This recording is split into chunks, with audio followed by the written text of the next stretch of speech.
अस्सलाम वालेकुम students, welcome to today's class. और आज की क्लास में हम स्टार्ट करने जा रहे हैं पेपर 2। ठीक है। और पेपर 2 में बेसिकली आपकी क्या चीज़ें हैं, आपके डिफरेंट कॉन्स्टिट्यूशंस हैं।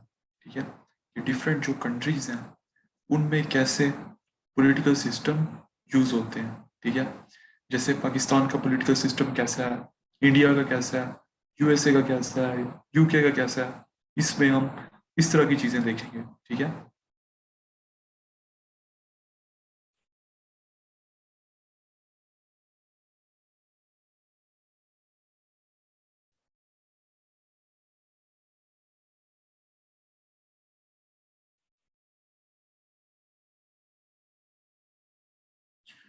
तो सबसे पहले हम पाकिस्तान का कॉन्स्टिट्यूशन सिस्टम देखते हैं और इसमें हम देखते हैं कि क्या कंपैरिजन है 56 के कॉन्स्टिट्यूशन का, 62 के कॉन्स्टिट्यूशन का और 73 वाले कॉन्स्टिट्यूशन का। ठीक है।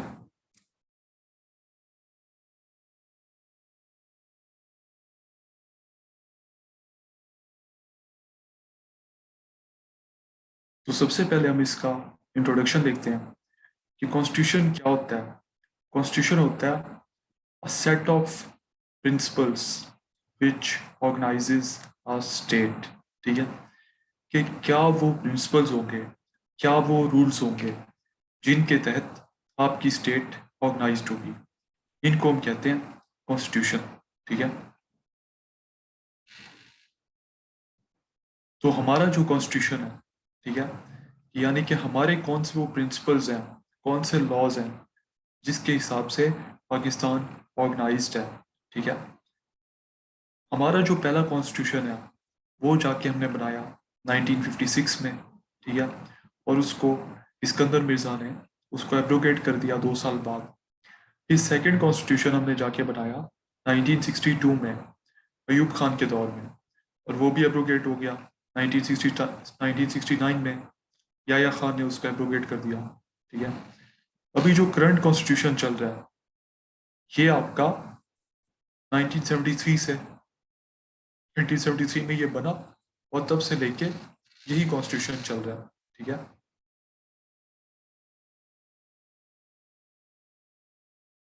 अब सबसे पहले हम देखते हैं Islamic provisions of the constitutions. ठीक है। कि हमारी हिस्ट्री में जो डिफरेंट कॉन्स्टिट्यूशंस आए उनकी इस्लामिक फीचर्स क्या थी। ठीक है। उनको हम देखते हैं। सबसे पहले आप देखें कि कॉन्स्टिट्यूशंस के आने से पहले एक पहले प्रीएम्बल आया हमारे पास जिसको कहते हैं ऑब्जेक्टिव्स रेजोल्यूशन। अब ये ऑब्जेक्टिव्स रेजोल्यूशन क्या थी, इसमें वो गाइडिंग प्रिंसिपल्स थे कि हमारा जो कॉन्स्टिट्यूशन बनेगा फ्यूचर में उसमें किन चीज़ों को हमें मद्देनज़र रखना है। ठीक है। और क्या वो प्रिंसिपल्स होंगे जिनको सामने रख के हम फ्यूचर में कॉन्स्टिट्यूशन बनाएंगे। तो ये थी हमारी ऑब्जेक्टिव रेजोल्यूशन और ये आ गई 1949 में लियाकत अली खान के दौर में। ठीक है। और लियाकत अली खान ने कहा कि ये इंडिपेंडेंस के बाद सबसे इम्पोर्टेंट ओकेजन यही है। ठीक है।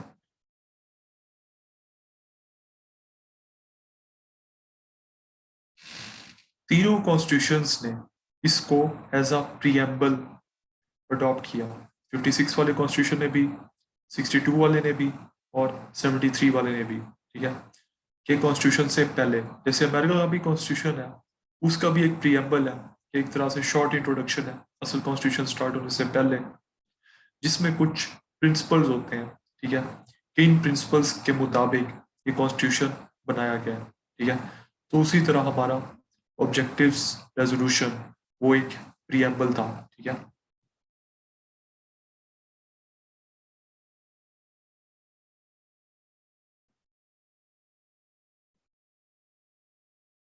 तो पहले ये प्रीएम्बल होता था। ठीक है। लेकिन ज़ियाउल हक के दौर में जो एक अमेंडमेंट आई, एट्थ अमेंडमेंट, उस अमेंडमेंट के जरिए इसको कॉन्स्टिट्यूशन का सब्सटेंटिव पार्ट बना दिया गया, यानी कि अब ये पार्ट है कॉन्स्टिट्यूशन का। ठीक है। Through eighth amendment, eighth amendment के जरिए इसको कॉन्स्टिट्यूशन का पार्ट बना दिया गया। ठीक है। और अब जो हमारा आर्टिकल 2A है, ठीक है, वो आपका है ही ऑब्जेक्टिव रेजोल्यूशन, ठीक है।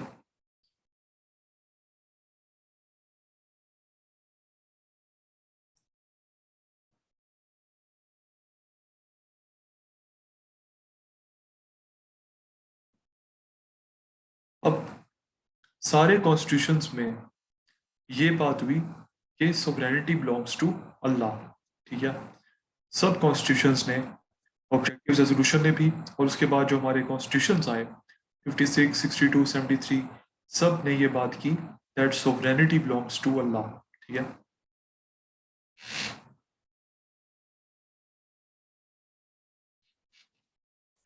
और इसमें देखें ये जो बात है ये बहुत इंपॉर्टेंट है कि Allah is the source of all authority, यानी कि सारी सोवरेनिटी, सारी अथॉरिटी अल्लाह ताला के पास है, ठीक है। Who delegated it to the state of Pakistan through its people, ठीक है। और अल्लाह ताला ने स्टेट ऑफ पाकिस्तान को ये अथॉरिटी डेलीगेट की हुई है, यानी कि अल्लाह ताला ने अपनी मर्जी से इनको ये अथॉरिटी दी हुई है, पाकिस्तान को सोवरेनिटी दी हुई है। हाउ? थ्रू इट्स पीपल, ठीक है। यानी कि थ्रू पीपल अल्लाह ताला ने हमारी जो स्टेट है पाकिस्तान, इसको अथॉरिटी, सोवरेनिटी दी हुई है।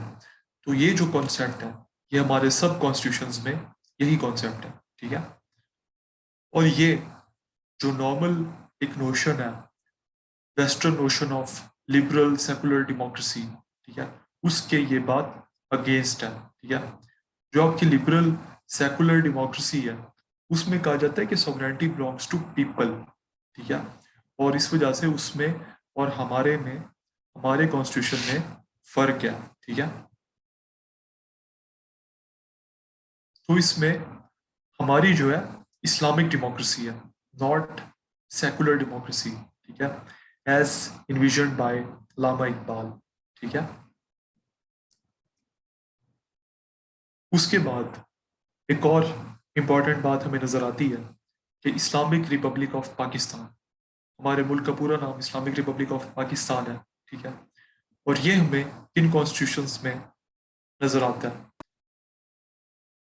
सब के सब जो कॉन्स्टिट्यूशंस थे उन्होंने कहा कि पाकिस्तान जो है इस्लामिक रिपब्लिक ऑफ पाकिस्तान है।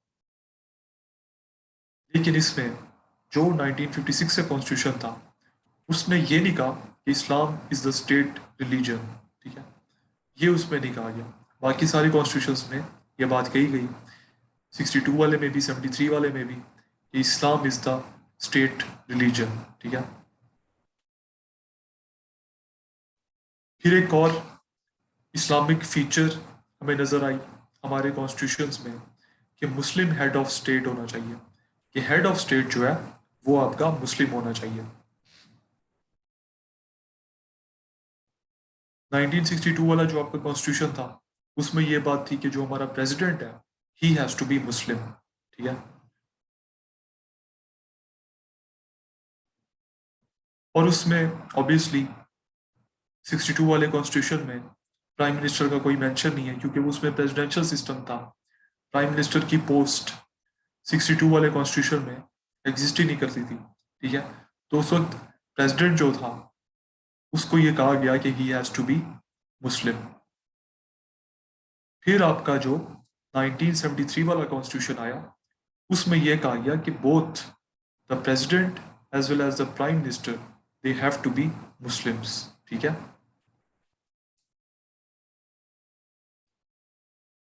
फिर इस्लामिक वे ऑफ लाइफ की बात की गई, ठीक है, कि ये बात हमें किन कॉन्स्टिट्यूशंस में नजर आती है कि इस्लामिक वे ऑफ लाइफ होना चाहिए।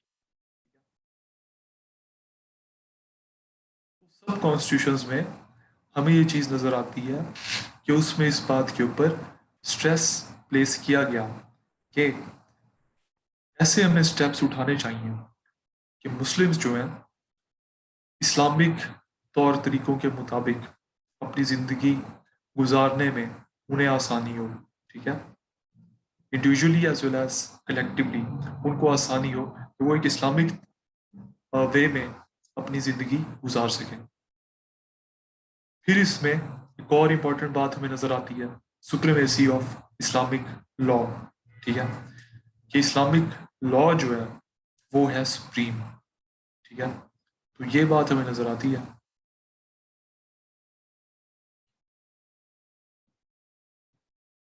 और इसमें ये कहा जाता है कि कोई भी ऐसा लॉ आप इनेक्ट ना करें, ठीक है, जो कि इस्लामिक कोड के अगेंस्ट हो, ठीक है, जो हमारी इस्लामिक टीचिंग्स के अगेंस्ट हो, शरिया, फिक, इनके अगेंस्ट हो। ठीक है, क्योंकि Islamic law that is supreme. ठीक है, तो बाकी सारे laws they should be in conformity with the Islamic law which is set in Quran and Sunnah. Quran और सुन्ना में हमें नजर आता है जो इस्लामिक लॉ है। ठीक है, तो सारे जो लॉज हैं वो उसके मुताबिक होने चाहिए।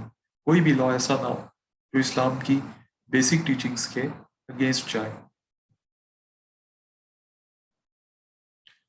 और जो एग्जिस्टिंग लॉज हैं, ठीक है, उसमें यह भी क्या कहा गया कि सारे जो एग्जिस्टिंग लॉज हैं उनको भी कंफॉर्मिटी में लाया जाए अकॉर्डिंग टू इस्लामिक इंजंक्शंस। ठीक है, वो सारे इस्लामिक इंजंक्शंस के एन मुताबिक होने चाहिए। फिर ऑर्गेनाइजेशन ऑफ ज़कात एंड वक्फ की बात हुई। ठीक है, कि 62 और 63 वाले जो कॉन्स्टिट्यूशन थे उन्होंने कहा कि ज़कात और वक्फ दोनों की कलेक्शन को इंश्योर किया जाए, ठीक है, स्टेट की तरफ से। तो दोनों कॉन्स्टिट्यूशंस में ये बात थी। और इनमें यह भी कहा गया कि जो हमारा इकोनॉमिक सिस्टम है उसको इस्लामिक इकोनॉमिक सिस्टम के मुताबिक उसे करना चाहिए। ठीक है, और इसके अलावा 1956 वाले कॉन्स्टिट्यूशन में क्या था, ठीक है, उसमें 1956 वाले कॉन्स्टिट्यूशन में कोई ऐसी बात नहीं थी जिससे रिबा जो है, सूद है, इसके ऊपर पाबंदी लगाई जाए। ठीक है,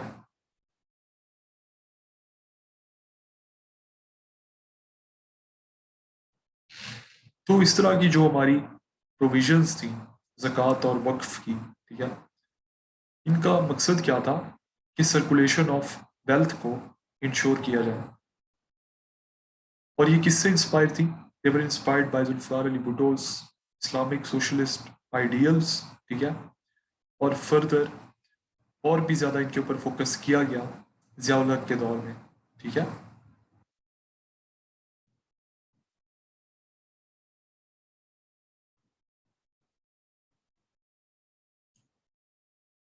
उसके बाद इस्लामिक एडवाइजरी काउंसिल वो भी बनाई गई।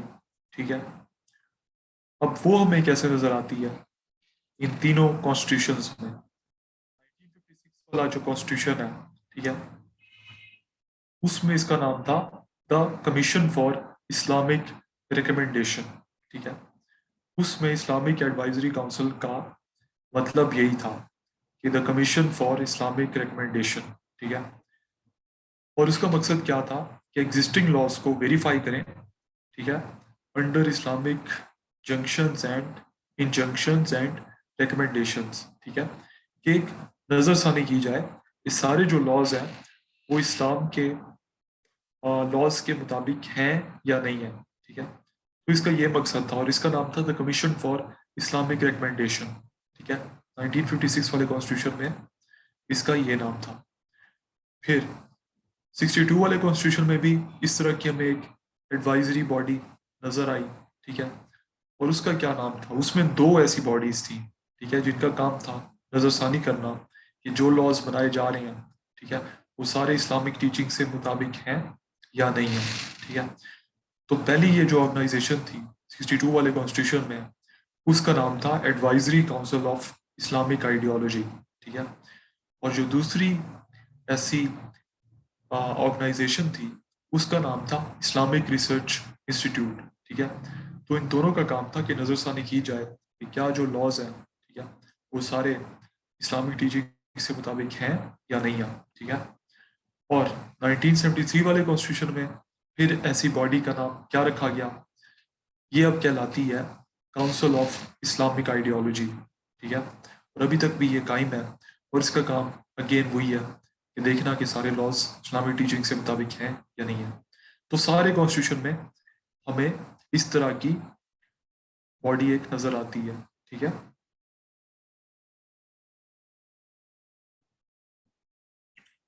फिर टीचिंग्स ऑफ कुरान एंड सुन्ना, sorry teachings of Quran and Arabic, इसके हवाले से डिफरेंट कॉन्स्टिट्यूशंस ने क्या बात की। 1962 वाले कॉन्स्टिट्यूशन में ये कहा गया कि टीचिंग्स ऑफ कुरान और इस्लामियात, ठीक है, ये कंपलसरी होनी चाहिए to the Muslims of Pakistan. ठीक है, ये दोनों के ऊपर कंपलसरी होनी चाहिए। ठीक है, फिर 1973 वाला जो आपका कॉन्स्टिट्यूशन था, उसने इसमें फर्दर अरबिक को भी ऐड कर दिया। ठीक है, कि अरबिक की टीचिंग भी कंपलसरी होनी चाहिए। ठीक है, और correct publishing, printing and publishing of Quran, वो भी कंपलसरी है। ठीक है, यानी कि कुरान को टीच करना तो कंपलसरी है ही, इस्लामियत को भी कंपलसरी है टीच करना। ठीक है, लेकिन उसके साथ साथ अरबिक को टीच करना और कुरान पाक की सही से प्रिंटिंग, करेक्ट प्रिंटिंग और पब्लिशिंग, ये भी कंपलसरी है। ठीक है, तो ये चीज़ हमें नजर आती है डिफरेंट कॉन्स्टिट्यूशंस में। फिर डेफिनेशन ऑफ मुस्लिम के हवाले से वो हमें क्या नजर आती है डिफरेंट कॉन्स्टिट्यूशंस में। 56 एंड 62 वाले constitution, they lacked the definition of Muslim. ठीक है, उनमें कोई ऐसी क्लियर कट डेफिनेशन नहीं बताई हुई थी कि मुस्लिम की क्या डेफिनेशन होती है। ठीक है, लेकिन जो आपका 1973 वाला कॉन्स्टिट्यूशन है, उसमें यह कहा गया था कि एक ऐसा person who believes in the unity and oneness of Allah and in the absolute and unqualified finality of the prophethood of Prophet Muhammad sallallahu alaihi wasallam following the Ahmadiyya issue। ठीक है, तो 1973 वाले कॉन्स्टिट्यूशन में जो भी चल रहा है, इसमें पहले कॉन्स्टिट्यूशंस में मुस्लिम की कोई डेफिनेशन एज सच इंक्लूडेड नहीं थी, लेकिन हमारे इसमें 1973 वाले कॉन्स्टिट्यूशन में क्लियर और फुल उसकी डेफिनेशन मुस्लिम की मौजूद है। ठीक है, फिर हमारे कॉन्स्टिट्यूशंस ने क्या बात की, उन्होंने बात की friendly relations with Muslim states की। ठीक है, सब कॉन्स्टिट्यूशंस ने कहा कि we should try to have better relations with the Muslim countries. ठीक है, और ये जो हमारा प्रेजेंट कॉन्स्टिट्यूशन है, इसमें हमारा आर्टिकल जो है वो यही कहता है कि we should have friendly relationship with Muslim countries. तो सारे कॉन्स्टिट्यूशंस 56 और 62 वाले भी यही बात करते थे। ठीक है, उसके अलावा prevention of morally repugnant activities. ठीक है, जो मोरली रॉन्ग एक्टिविटीज है, बहुत ही जो गलत है मोरली, ठीक है, उनकी प्रिवेंशन के ऊपर भी बात की गई थी सारे कॉन्स्टिट्यूशंस में। गैम्बलिंग के ऊपर कि गैम्बलिंग भी नहीं होनी चाहिए, कंजम्पशन ऑफ अल्कोहल भी नहीं होनी चाहिए। ठीक है, printing and publication of pornography भी नहीं होनी चाहिए। ठीक है, और डिस्प्ले ऑफ ऑब्सीन लिटरेचर भी नहीं होना चाहिए। ठीक है, तो जो मोरली जो बैड एक्टिविटीज है, उसके ऊपर भी कॉन्स्टिट्यूशन ने कहा कि इसको नहीं होना चाहिए। तो ये थी Islamic features of our constitution. ठीक है, अब हम बात करते हैं इस्लामिक फीचर्स देखने के बाद कि फेडरलिज्म, उसकी फीचर्स हमें क्या नजर आती हैं। 56, 62 और 73 वाले कॉन्स्टिट्यूशंस में फेडरलिज्म हमें किस हद तक नजर आती है। ठीक है, और स्पेशली हम फोकस करेंगे 18th अमेंडमेंट से पहले पहले वाले सिस्टम के ऊपर। ठीक है, क्योंकि 18th अमेंडमेंट के बाद तो काफ़ी ज़्यादा चेंजेस हो गई थी, और आपकी 18th अमेंडमेंट ही आई थी 2010 में। उसके बाद से काफ़ी सारी चेंजेस हो गई थी, ठीक है। लेकिन 18th अमेंडमेंट जो है उसको हम कल वाले लेक्चर में डिस्कस करेंगे, और उसके ऊपर एक फुल लेक्चर बनता है क्योंकि वो बहुत ज़्यादा इंपॉर्टेंट है, ठीक है। लेकिन उससे पहले वाला जो हमारा सिस्टम चल रहा था 2010 से पहले पहले वाला, ठीक है, और उससे भी पिछले जो कॉन्स्टिट्यूशंस थे 56 और 62, उनमें फेडरलिज्म का क्या स्टेटस था, ठीक है, क्या फेडरल फीचर्स थी उनमें, वो हम देखते हैं अभी। अब फेडरलिज्म का आपको पता है कि इसमें क्या होता है, हमने डिस्कस किया था, हमारा जो लेक्चर था कौन सा वाला, कि यूनिटरी, फेडरल और कन्फेडरल, ठीक है। वहां पे हमने देखा था कि इनका क्या स्ट्रक्चर होता है डिफरेंट, ठीक है। तो हमने देखा था कि यूनिटरी में सारी की सारी पावर आपकी सेंट्रल गवर्नमेंट के पास होती थी, ठीक है। और हमने कन्फेडरेशन में देखा था कि सारी की सारी पावर आपकी कॉन्स्टिट्यूएंट यूनिट्स के पास होती थी, जैसे हमारे प्रोविंसेस हैं तो इनके पास सारी पावर होती थी, और सेंट्रल गवर्नमेंट आपकी बहुत ही वीक होती थी। फिर हमने फेडरलिज्म में ये देखा था कि इसमें एक मिक्सचर होता है, कि कुछ पावर आपकी सेंट्रल गवर्नमेंट के पास होती है और कुछ पावर आपकी प्रोविंशियल गवर्नमेंट्स के पास होती है, ठीक है। लेकिन थोड़ी सी रिलेटिवली ज्यादा पावर सेंट्रल गवर्नमेंट के पास होती है, क्योंकि ताकि उसका कंट्रोल मेंटेन रहे। अब 1956 वाले कॉन्स्टिट्यूशन में हमें फेडरल एस्पेक्ट्स कौन से नजर आए? सबसे पहले में नजर आया यूनिकैमरल लेजिस्लेचर, ठीक है। वो हमें कैसे नजर आया? कि उसमें थी one unit policy, Mohammad Ali Bogra की उसमें पॉलिसी थी, वन यूनिट पॉलिसी, ठीक है। और वो चली 1954 से लेके 1970 तक, ठीक है। और इसमें यूनिकैमरल जो लेजिस्लेचर था, ये एक तरह से आप समझें फेडरलिज्म की निगेशन थी, ठीक है।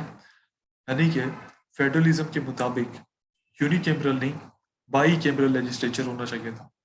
आप याद करें हमने जो टॉपिक्स पढ़े थे यूनिकैमरल और बाई कैमरल वाला, ठीक है, उसमें हमने देखा था कि यूनिकैमरल कहते हैं जिसमें सिंगल हाउस होता है, ठीक है, जैसा कि चाइना में है, ठीक है, और टर्की में भी है, ठीक है। जबकि बाई कैमरल जो होता है उसमें बाई कैमरल लेजिस्लेचर में टू हाउसेज होते हैं, जैसे कि पाकिस्तान में नेशनल असेंबली और सेनेट, यूएसए में भी ऐसी है, इंडिया में भी ऐसी है, ठीक है। तो अब हमारे यहाँ तो ऐसे है, बाई कैमरल है, लेकिन 1956 वाले कॉन्स्टिट्यूशन में ये यूनिकैमरल था, तब एक ही असेंबली थी, ठीक है। और आपको याद होगा हमने जो पढ़ा था कि जो सेनेट है, जो अपर हाउस है, उसका पर्पस क्या होता है, किन प्रिंसिपल्स के ऊपर वो बेस्ड होता है? तो उसका पर्पस ये होता है कि क्योंकि नॉर्मली तो नेशनल असेंबली में आप पॉपुलेशन की बेस के ऊपर सीट्स देते हैं प्रोविंसेस को, कि जैसे पाकिस्तान उसकी पंजाब की ज़्यादा है तो आप पंजाब को ज़्यादा सीट्स देंगे, बलूचिस्तान को सबसे कम मिलेंगी, ठीक है। तो इस वजह से खतरा होता है कि जिस प्रोविंस की ज़्यादा सीट्स हैं वो बिल्कुल ही डोमिनेट ना करे, ठीक है, बाकियों के हुकूक जो है ये ना हो कि उनको मिले ही ना, ठीक है। तो इस वजह से सेनेट इंट्रोड्यूस कराया जाता है, और सेनेट में जो है बराबर मेंबर्स होते हैं सब प्रोविंसेस के, हमारे यहाँ 23 मेंबर्स हैं, ठीक है। उसका मकसद ये होता है कि बलूचिस्तान को भी उसमें बराबर रिप्रेजेंटेशन मिले, ठीक है, ताकि उनके जो राइट्स हैं वो प्रोटेक्ट किए जाएं, ठीक है। तो 1956 वाले में जो यूनिकैमरल था, तो देखिए सेनेट तो था नहीं, तो फिर इन प्रोविंसेस के राइट्स कैसे प्रोटेक्ट होंगे? बलूचिस्तान, केपी, सिंध जैसे प्रोविंसेस, ऑब्वियसली इनके राइट्स को प्रोटेक्शन नहीं थी। और फेडरलिज्म में जो प्रोविंसेस हैं, हमने देखा है कि उनके पास भी कुछ पावर्स होनी चाहिए, उनको भी प्रोटेक्शन हासिल होनी चाहिए, ठीक है, जो कि नहीं थी। तो इस वजह से ये फेडरलिज्म के हिसाब से एक नेगेटिव एस्पेक्ट था, ठीक है, यूनिकैमरल लेजिस्लेचर होना। फिर ऑल पावरफुल सेंटर था, सेंट्रल गवर्नमेंट के पास टोटल पावर सेंट्रल गवर्नमेंट के पास थी, ठीक है। प्रोविंसेस में वो जब मर्जी सेंटर की मर्जी आती वो इमरजेंसी डिक्लेयर कर सकते थे कि बस भाई पंजाब में अब इमरजेंसी है, सिंध में इमरजेंसी है, ठीक है। तो सारी की सारी फिर उस प्रोविंस की जो पावर है वो सेंट्रल गवर्नमेंट के पास चली जाती है। अभी देखें करंटली सिंध में जैसे पीपल्स पार्टी की हुकूमत है तो वो अपनी मर्जी से चला रहे हैं, ठीक है। ये नहीं कि वो सेंट्रल गवर्नमेंट के ताबे में, बेशक पहले जैसे पीटीआई की हुकूमत भी थी तब अक्सर इनका कॉन्फ्लिक्ट होता था, लेकिन फिर भी सेंट्रल गवर्नमेंट उनको कुछ नहीं कर सकती थी। पहले ऐसे नहीं होता था, पहले अगर कोई भी ऐसा मसला होता तो बस आप इमरजेंसी लगा देते सिंध में, ठीक है, और सिंध की हुकूमत सेंट्रल गवर्नमेंट के पास चली जाती, ठीक है। तो ये भी एक मसला था, तब सेंटर जो है ऑल पावरफुल था, जो कि नहीं होना चाहिए था अकॉर्डिंग टू फेडरलिज्म, क्योंकि फेडरलिज्म कहती है कि पावर शेयरिंग हो बिटवीन सेंटर एंड प्रोविंसेस, और प्रोविंसेस को भी पावर दें, ठीक है। फिर इसमें यह था कि president elected by N electoral college, president को इलेक्टोरल कॉलेज के जरिए इलेक्ट किया जाता था, ठीक है। ये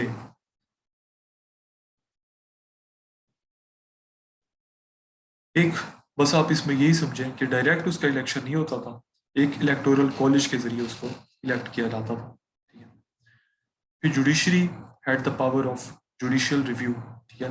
ये उसमें एक अच्छी बात थी कि हमें सेपरेशन ऑफ पावर्स नजर आई कि जुडिशरी के पास ये पावर थी, ठीक है।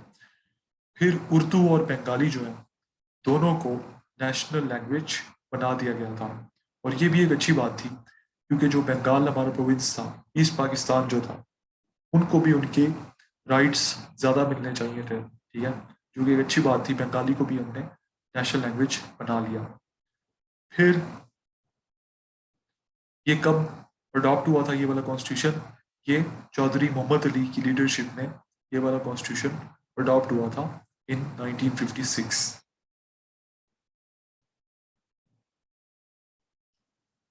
जो दूसरे वाला है 1962 वाला कॉन्स्टिट्यूशन, उसमें हमें क्या फेडरल एस्पेक्ट्स नजर आते हैं?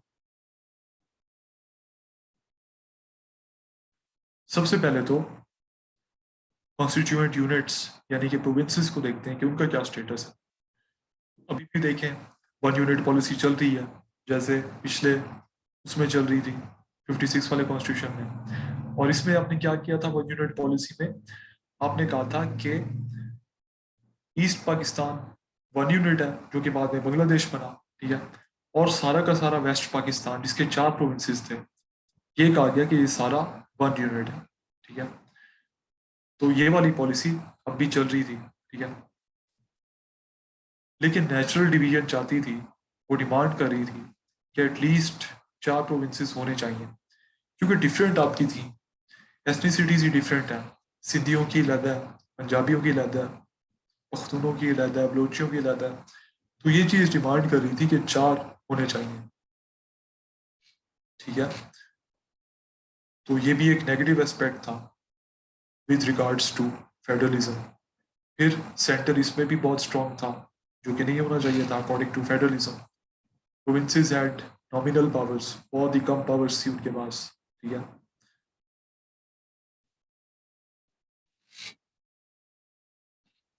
तो उनके पास बहुत ही कम पावर्स थी, सेंटर के पास बहुत ज़्यादा पावर्स थी।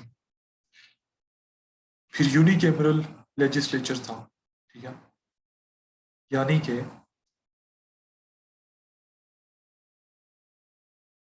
इसमें भी जैसे कि हमने पहले देखा था 56 वाले कॉन्स्टिट्यूशन में भी यूनिकैमरल था, ठीक है, 2 हाउसेज नहीं थे, सेनेट नहीं था, जिसकी वजह से आपके जो लो पॉपुलेशन वाले प्रोविंसेस हैं उनको उनके राइट्स नहीं मिलते थे। तो इसमें भी यूनिकैमरल लेजिस्लेचर था, ठीक है, और उनके राइट्स जो है प्रॉपर उनको नहीं मिल रहे थे, ठीक है। तो ये भी इसमें एक मसला था। फिर प्रेसिडेंशियल सिस्टम था विद स्ट्रॉन्ग चीफ एग्जेक्टिव। 62 वाले कॉन्स्टिट्यूशन में आपको पता है कि प्रेसिडेंशियल सिस्टम आ गया था, अयूब खान ने इंट्रोड्यूस करवाया था। प्रेसिडेंट इसका आपका स्ट्रॉन्ग था, ठीक है। उसके पास ये भी पावर थी कि प्रोविंसेस में वो गवर्नर्स को अपॉइंट कर सकता था, ठीक है। फिर उसके पास वीटो पावर भी थी, ठीक है, लेजिस्लेचर के ऊपर। ये लेजिस्लेचर कोई भी लॉ पास करता तो प्रेसिडेंट उसको वीटो कर सकता था कि नहीं ये लॉ पास नहीं होगा, ठीक है। और जब मर्जी वो चाहता प्रोविंसेस में वो अपनी मर्जी के गवर्नर्स लगा सकता था, यानी एक तरह से समझे प्रेसिडेंट का ही रूल चल रहा था प्रोविंसेस में भी। प्रोविंसेस के राइट्स जो है निगलेक्ट हो रहे थे, ठीक है। फिर उसके पास नेशनल असेंबली को भी जब मर्जी वो चाहे रिजॉल्व कर सकता था। और इसी अयूब खान वाले कॉन्स्टिट्यूशन के ऊपर जो हबीब जालिब की फेमस पोएम है दस्तूर, जिसमें वो ये बात करता है कि ऐसे दस्तूर को, सुबह बेनूर को मैं नहीं मानता, मैं नहीं जानता, ठीक है। तो वो सारी इसी के ऊपर बेस्ड है। इसी वजह से उसने लिखी थी हबीब जालिब साहब ने कि अयूब खान का ये कॉन्स्टिट्यूशन जो इतना अनफेयर था। उसके बाद ये जो हमारा 1973 वाला कॉन्स्टिट्यूशन है, इसमें क्या बात हुई थी, ठीक है, और इसमें क्या फेडरल एस्पेक्ट्स थे। सबसे पहले हम बात करते हैं लिस्ट ऑफ सब्जेक्ट्स की, कि वो कैसे डिवाइडेड थे। इसमें finally finally one unit system abolish कर दिया गया था, बट अनफॉर्चुनेटली ईस्ट पाकिस्तान के जाने के बाद अगर हम पहले उसको वन यूनिट को रिवोक कर लेते तो शायद ढाका भी फॉल ना करता, ठीक है। एक वजह ईस्ट पाकिस्तान की सेपरेशन की ये भी थी, वन यूनिट पॉलिसी, ठीक है। तो खैर 1973 में ये वन यूनिट पॉलिसी अबॉलिश हो गई, ठीक है। इसमें फिर दो लिस्ट आई सब्जेक्ट्स की, यानी कि जैसे आपकी ये सब्जेक्ट्स हैं health care, education, health care के ऊपर किसका कंट्रोल है, एजुकेशन के ऊपर किसका कंट्रोल है, ठीक है। इस तरह तो ये डिवाइड की गई बिटवीन प्रोविंसेस एंड सेंटर, ठीक है। तो एक थी फेडरल लिस्ट, ठीक है, जिसके ऊपर आपका फेडरल जो लेजिस्लेचर है, यानी कि हमारी नेशनल असेंबली और सेनेट, ठीक है, ये उसके ऊपर कानून साजी कर सकते थे, इसके ऊपर लॉज पास कर सकते थे, ठीक है। फिर एक और थी कॉन्करेंट लिस्ट। उसमें क्या था कि उसमें जो सब्जेक्ट्स थे उसके ऊपर दोनों लेजिस्लेशन कर सकते थे, फेडरल गवर्नमेंट भी और प्रोविंशियल गवर्नमेंट भी, दोनों उसके ऊपर लेजिस्लेशन कर सकते थे, उसके ऊपर लॉज पास कर सकते थे, ठीक है। लेकिन अगर कोई कॉन्फ्लिक्ट आता था, ठीक है, तो फिर हमेशा जो फेडरल गवर्नमेंट की लेजिस्लेशन है वही उसके ऊपर प्रिवेल करती थी, ठीक है, वही मानी जाती थी कि वो सही है और प्रोविंशियल गवर्नमेंट की जो लेजिस्लेशन है वो गलत है, ठीक है। तो इस तरह से डिवाइड किया हुआ था। फिर 73 वाले कॉन्स्टिट्यूशन में एक और बॉडी इंट्रोड्यूस की गई थी जिसका नाम था council of common interest, CCI, ठीक है। और इसका काम क्या था, क्यों ये बॉडी बनाई गई थी, ये इस वजह से कि जो पावर शेयरिंग के डिस्प्यूट्स हैं बिटवीन सेंटर एंड प्रोविंसेस, उनको रिजॉल्व किया जा सके, ठीक है। और इसमें कौन कौन होता है, इसमें आपका प्राइम मिनिस्टर होता है, जो आपके 4 चीफ मिनिस्टर्स हैं वो होते हैं, ठीक है। और इसमें 3 और मेंबर्स होते हैं which are nominated by the prime minister, ठीक है। यानी कि टोटल 8 मेंबर्स इसके होते हैं, ठीक है। और इसका 18th अमेंडमेंट के बाद ये लाजिम हो गया कि हर 90 दिन के अंदर अंदर इसने मिलना ही मिलना है, ठीक है। तो इस तरह ये थी आपकी काउंसिल ऑफ कॉमन इंटरेस्ट। फिर आपके, तो ये एक वैसे बहुत ही पॉजिटिव डेवलपमेंट थी, ठीक है, ताकि कोई ज़्यादा मसले ना हो और जो भी उनका कॉन्फ्लिक्ट है वो डायलॉग के जरिए एक अच्छे तरीके से रिजॉल्व किया जा सके, ठीक है। तो आप ऑलरेडी देख रहे हैं कि 73 वाला कॉन्स्टिट्यूशन फेडरलिज्म के लिए पहले वाले कॉन्स्टिट्यूशन से काफ़ी बेहतर है, ठीक है, even before 18th amendment of 2010, ठीक है। फिर एक और अच्छा काम किया गया कि बाई कैमरल लेजिस्लेचर इसमें इंट्रोड्यूस किया गया, और अब सेनेट भी होता है, ठीक है, कि जिसमें प्रिंसिपल ऑफ पैरिटी होता है, यानी कि सब प्रोविंसेस को बराबर सीट्स मिलती हैं, ठीक है। तो ये एक और अच्छी बात है, इससे मजीद प्रोविंसेस को उनके राइट्स मिले, ठीक है। फिर इसमें पार्लियामेंट्री सिस्टम है रादर देन प्रेसिडेंशियल जो अयूब खान का था, ये भी अच्छी बात है, क्योंकि जब प्रेसिडेंशियल सिस्टम होता था उसमें सारी की सारी पावर सेंट्रलाइज हो जाती थी, सारी पावर प्रेसिडेंट के पास होती थी, और प्रोविंसेस के जो राइट्स हैं वो उसमें मारे जाते थे, ठीक है। इसमें एक आपका प्रेसिडेंट था और उसके साथ एक प्राइम मिनिस्टर भी था, ठीक है। प्रेसिडेंट आपका हेड ऑफ स्टेट था, ठीक है, और prime minister head of government था, ठीक है। लेकिन ज़ियाउल हक के दौर में जो है आपका जो प्रेसिडेंट है वो बहुत ज़्यादा पावरफुल हो गया था, क्योंकि उस जमाने में एट्थ अमेंडमेंट पास हुई थी, और एट्थ अमेंडमेंट ने प्रेसिडेंट को बहुत ज़्यादा पावर्स दे दी थी, ठीक है। तो फिर से आपकी जो गवर्नमेंट है बहुत ज़्यादा सेंट्रलाइज हो गई थी, और वो एट्थ अमेंडमेंट के जरिए उसे पावर मिल गई थी कि वो किसी भी प्रोविंस में इमरजेंसी डिक्लेयर कर सकता था। यहाँ से जो फेडरलिस्ट स्पिरिट है, फेडरलिज्म के मुताबिक जो होना चाहिए था, तो दोबारा उसको एक धचका लगा, ठीक है। और उसके बाद जो हम 18th अमेंडमेंट वाला लेक्चर देखेंगे, ठीक है, कल, आज शायद ज़्यादा स्पीड से हम चले हैं तो ये जल्दी ख़त्म हो गया, तो कल 18th अमेंडमेंट वाला जो लेक्चर देखेंगे वो लंबा है काफ़ी, तो उसमें हम देखेंगे कि फर्दर अब क्या फेडरलिज्म का। पिछले बैच के साथ जब ये वाला लेक्चर हुआ था तो उसमें तकरीबन 50-55 मिनट लग गए थे, आज शायद मैंने ज़्यादा स्पीड से बोला तो ये लेक्चर जल्दी कंप्लीट हो गया, ठीक है। तो 18th अमेंडमेंट वाला जो है उसको कल करेंगे, या वरना आज उसका कोई एक पोर्शन ही कंप्लीट होगा तो फिर इतना सही से समझ नहीं आई, एक ही दफ़ा उसको कल अच्छे तरीके से हम कवर करेंगे। इसके ऊपर कोई चीज़ आपको समझ नहीं आई, कोई आपके क्वेश्चंस हो तो आप पूछ सकते हैं।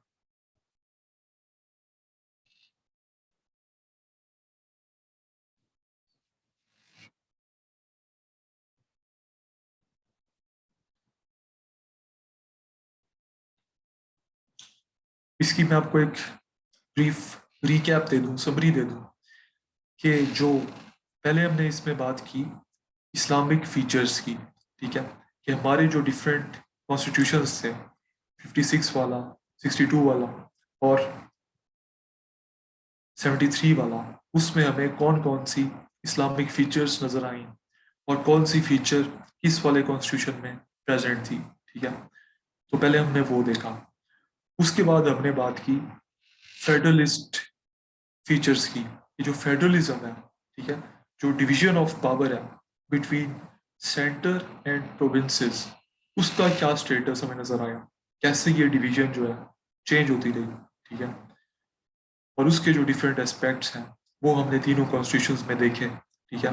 और हमें ये रियलाइज हो रहा है, ठीक है, कि जो आपका 73 का कॉन्स्टिट्यूशन है उसमें रिलेटिवली ज़्यादा फेडरलिज्म है एज कम्पेयर टू बिफोर, यानी कि प्रोविंसेस के पास ज़्यादा पावर्स हैं जो कि उनके पास होनी चाहिए अकॉर्डिंग टू फेडरलिज्म, ठीक है। कल हम 18th अमेंडमेंट जो करेंगे उसमें आप देखेंगे कि प्रोविंसेस को और भी ज़्यादा पावर्स मिल गई हैं, ठीक है। और अभी वैसे 18th अमेंडमेंट भी काफ़ी नहीं है, मजीद भी उनको एम्पावर करना चाहिए, क्योंकि आप देखें कि यूएसए जैसे कंट्री में स्टेट्स हैं, जो यूएसए की 50 स्टेट्स, वो बहुत पावरफुल हैं, ठीक है। तो वहां से देखें यूएसए को क्या कोई नुकसान हुआ स्टेट्स के पावरफुल होने की वजह से? नॉट रियली, ठीक है। तो हमारे भी प्रोविंसेस को ज़्यादा एम्पावर करना चाहिए, ठीक है, क्योंकि डिफरेंट देखें एथनिसिटीज़ हैं, बलोचीज, पंजाबीज, सिंधीज और हमारे पख्तून भाई, ठीक है। तो इस वजह से वो डिमांड करते हैं कि उनको भी ज़्यादा एम्पावर किया जाए, ज़्यादा राइट्स दिए जाएं, ठीक है। तो वहाँ से और भी ज़्यादा बेहतरी होगी पाकिस्तान में।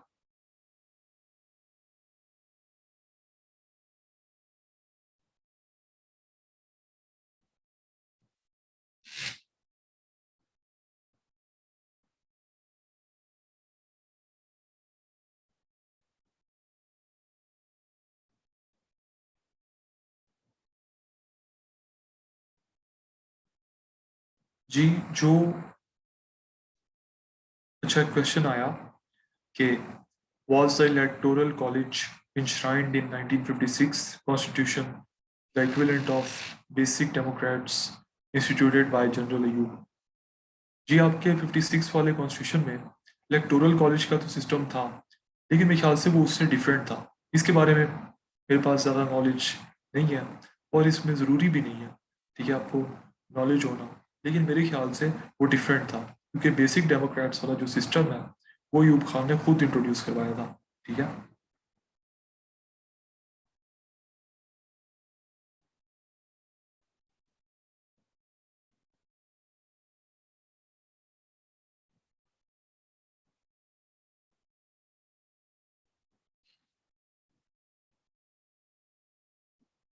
ये आपके जो हैं इस्लामिक प्रोविजंस का, ये आपको ऐसे लग रहा है ऐसे कि शायद कम हो, लेकिन जब आप इसको लिखेंगे तो आपके आराम से ये 5-6 पेजेस बन जाएंगे। पैराग्राफ फॉर्म में जो आप लिखेंगे पेजेस के ऊपर हेडिंग्स ये बनाएंगे, सब हेडिंग्स बनाएंगे, तो आराम से आपके देखिएगा इस्लामिक प्रोविजंस के 5-6 पेजेस बन जाएंगे अगर आपकी नॉर्मल राइटिंग है।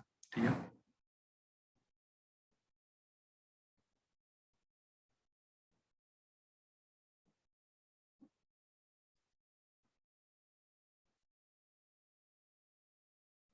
और कोई क्वेश्चन, कोई चीज़ आपको समझ ना आई हो?